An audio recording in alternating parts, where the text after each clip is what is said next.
Saya kira berbicara pengalaman di pondok ini luar biasa banyak ya. Kebetulan saya masuk ke Darussalam ini intensif pada tahun 2003 ketika masuk ke sini. Itu luar biasa, banyak pelajaran di hari pertama saya masuk.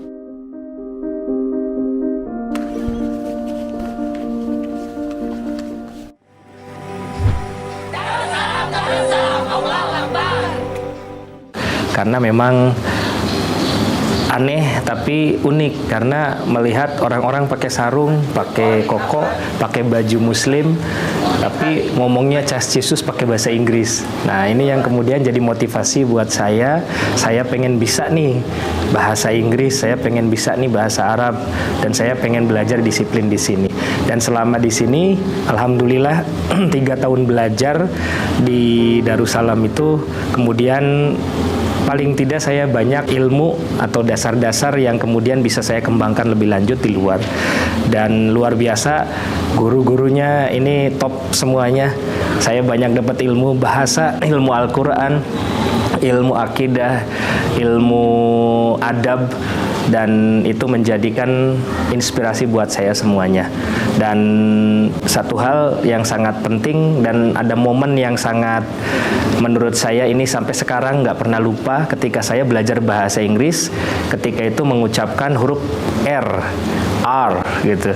Itu saya dikerjain juga sama kakak kelas ketika itu bilang R sampai nggak bisa, sampai kemudian kakak kelas ini ngasih tahu saya, coba kamu hafalkan ini, terus kamu ulang-ulang terus. Apa itu? Sampai sekarang saya masih ingat.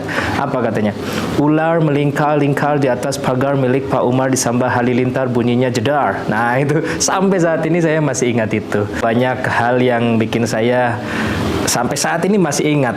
Kita ini semua di sini kan orang penting. Makan aja harus ngantri, mandi saja harus ngantri, baju pun harus dimasukin. Ini luar biasa orang penting. Tapi balik lagi, lebih baik jadi orang penting, tapi lebih penting jadi orang baik. Semua juga ada prosesnya, dan saya kira memang setiap proses itu tidak mudah ya. Mungkin ini bisa jadi inspirasi buat semuanya, bahwa apa-apa yang di Darussalam kita dapat itu ternyata kepake 100% ketika kita berkomunikasi dengan orang-orang yang ada di luar sana. Kalau tadi pertanyaannya kenapa bisa sampai ke luar negeri, gratis lagi. Harus digaris bawah ini, keluar negerinya gratis gitu ya, dibayarin gitu. Nah itu kenapa bisa sampai ke sana? Sebetulnya itu adalah salah satu program dalam rangka safari dakwah. Karena saya pribadi senang di dunia pendidikan dan senang di dunia dakwah. Ketika itu saya dapat tugas untuk safari dakwah keluar.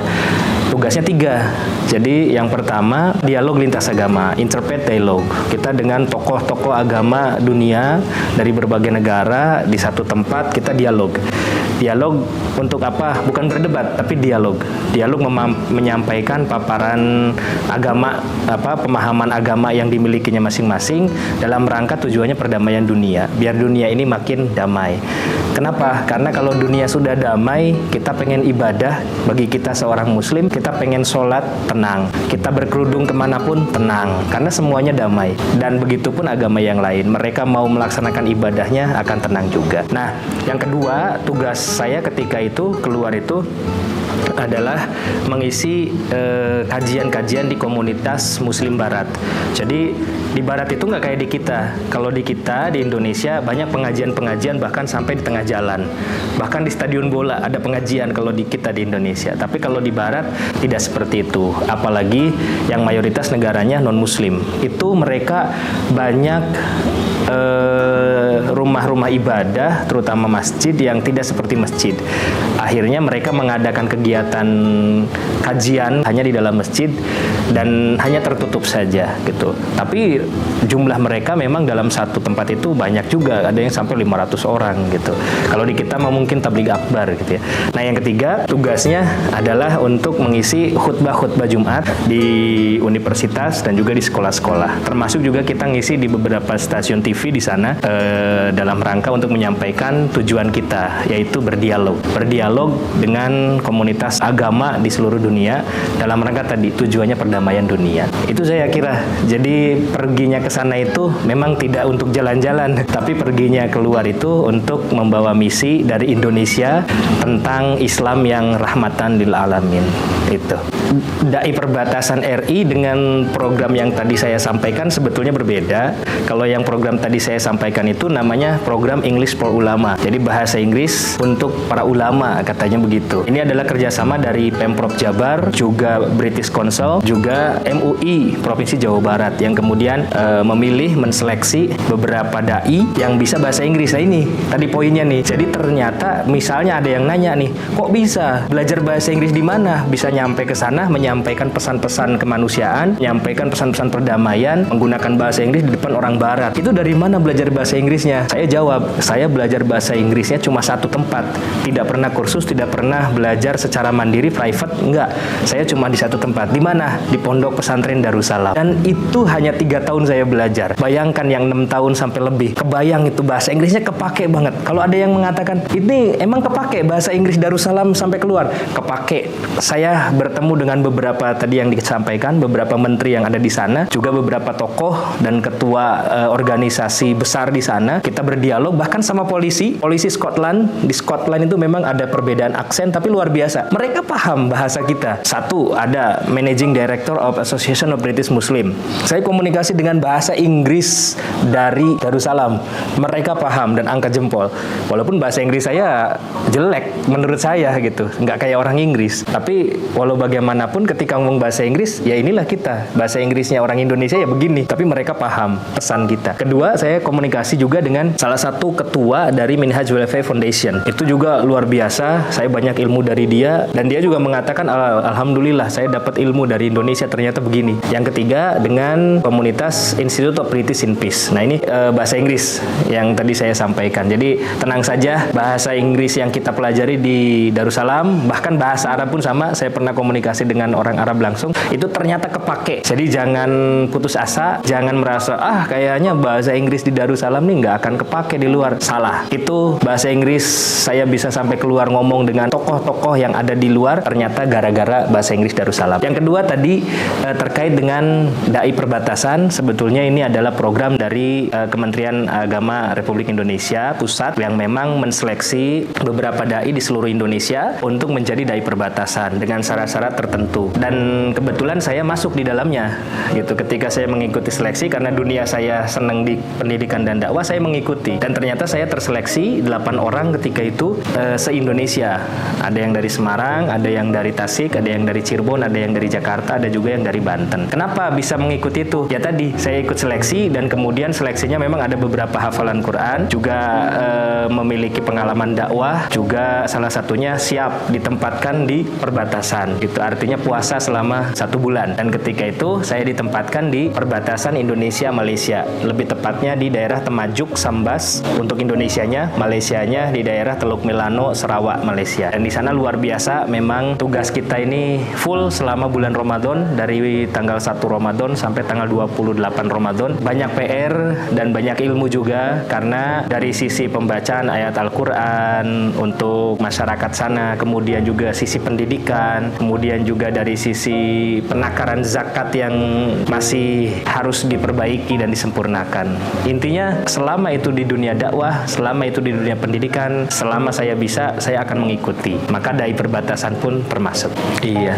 Yang pertama tentunya keluarga, karena keluarga bagi saya adalah harta yang sangat berharga. Ketika saya jatuh, mereka yang mengulurkan tangannya terlebih dahulu, dan ketika saya lagi di atas, mereka juga supportnya sangat luar biasa sekali. Yang kedua adalah guru-guru tentunya, terutama guru-guru yang ada di Darussalam. Banyak sekali kontribusi guru-guru di Darussalam, guru-guru saya yang memberikan inspirasi buat saya, yang kemudian saya menjadi semangat, menjadi pede dengan kemampuan yang saya miliki. Tentunya walaupun jauh dari sempurna, tapi memanfaatkan kemampuan yang saya dapat dari guru-guru saya di sini, itu ya udah memberikan kontribusi yang luar biasa buat saya. Sehingga pembelajaran apapun yang saya dapat di sini itu kemudian bisa kepake Bahasa Inggris di sini bisa kepake sampai ke luar negeri. Bahasa Arab pun sebetulnya saya komunikasi dengan beberapa orang asing yang berasal dari Timur Tengah, juga mereka memahami. Artinya mereka kontribusinya sangat luar biasa, pengaruhnya sangat luar biasa dalam kehidupan pribadi saya ataupun perjalanan dakwah saya.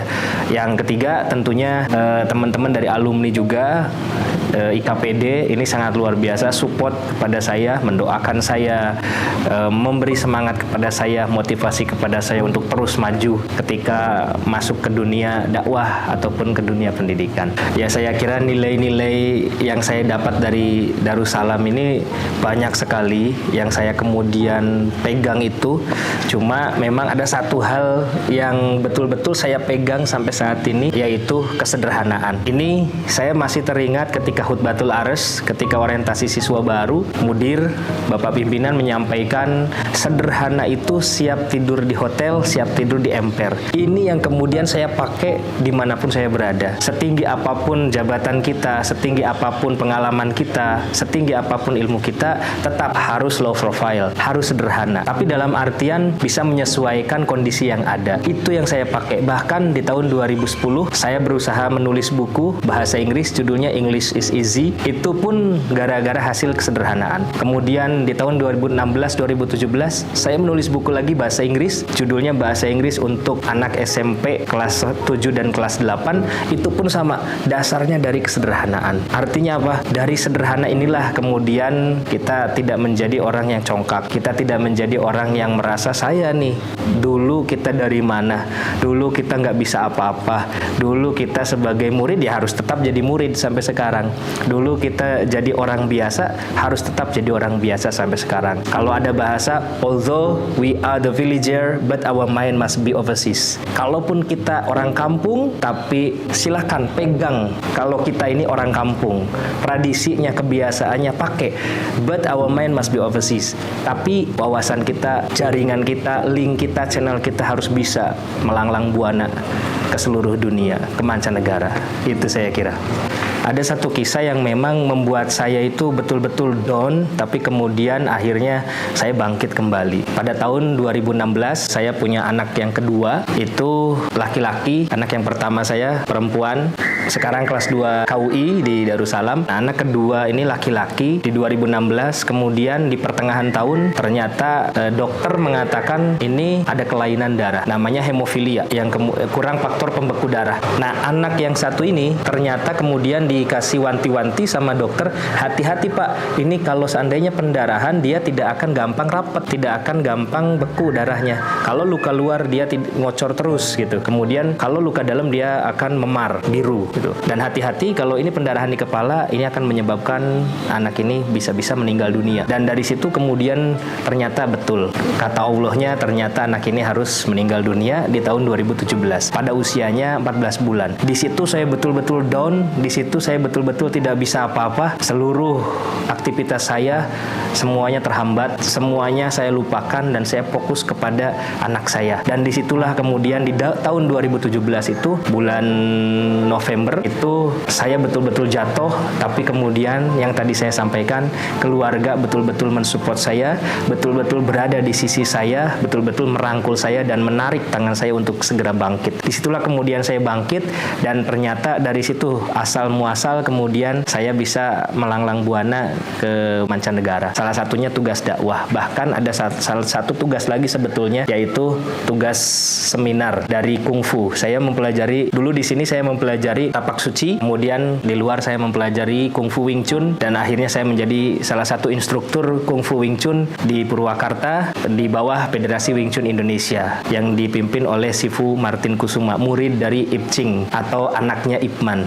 Nah, di situ kemudian sampai ke Malaysia, itu pun salah satunya dari keluarga, support dari keluarga, bangkit. Akhirnya alhamdulillah saya bisa bangkit dan berusaha untuk move on. Bukan hanya move on, tapi berusaha untuk move up ke atas. Yang pertama, saya nggak akan banyak menyampaikan pesan untuk adik-adikku di Pondok Pesantren Darussalam. Yang pertama, sok makan semua makanan yang ada di meja makan. Ada sambal, ada sate, ada bala-bala, ada apapun, makan, nggak usah pilih-pilih. Karena disitulah nanti kita baru kerasa mana yang paling enak. Oh, yang paling enak adalah sate, perdalam sate. Kalau ini sate bisa diperdalam, maka dia akan sukses melalui jalur sate. Artinya apa? Seluruh mata pelajaran, seluruh apapun yang ada di pesantren Darussalam ini, jangan pilih-pilih. Semuanya harus dimakan habis bila perlu, rakus bila perlu. Maka rakus salah satu bagian dari syarat untuk mendapatkan ilmu. Silahkan makan semuanya, jangan pilih-pilih. Belajar bahasanya, belajar kitab kuningnya, belajar pelajaran umumnya, kegiatannya jangan sampai ada yang bolong-bolong. Ikutin semuanya supaya menjadi siswa yang disiplin. Kapan nanti terasanya? Kata Ki Hajar Dewantara, pendidikan itu akan terasa, akan berbuah hasilnya setelah 20 tahun yang akan datang. Bukan untuk besok, bukan untuk 2 jam yang akan datang, apalagi untuk ulangan doang. Setelah ulangan lupa lagi gitu ya. Tapi nanti 20 tahun yang akan datang, maka pendidikan yang pernah kita dalami, kita alami, kita lewati di pesantren Darussalam ini akan kerasa. Oh, ternyata di sini dulu yang saya dapat di Darussalam kepake di sini. Maka rakuslah dalam belajar. Insya Allah nanti juga akan ada jalannya, akan ada manfaat dari kerakusan belajar tadi.